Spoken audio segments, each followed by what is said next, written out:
So তারপরে আমরা সবাই আইসক্রিম খেতে খেতে মামার বাড়ি আসছিলাম, স্কুলের পাশ দিয়ে, মানে বিদ্যানগর গার্লসের পাশ দিয়েই আসছিলাম।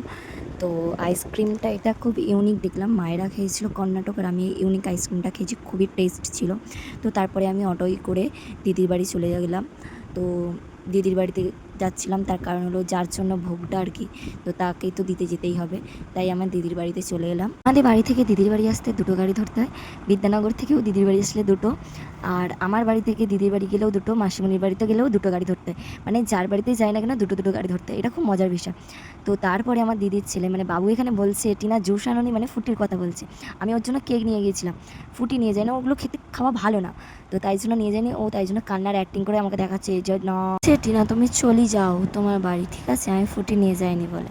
তো তারপরে ঠান্ডা জলে দিদি অরেঞ্জ গ্লুকন্ডি গুলে দিয়েছিল। তো ওকে দিদি বলে এটাই হলো ফুটি। তো ও এটাই খুব আনন্দ পেয়েছে। তো তারপরে আমি ওখানে অনেকক্ষণই ছিলাম। তো তারপরে আমি আমার বাড়ি চলে এলাম। বাই বাই, দেখা হচ্ছে নেক্সট ভিডিওতে।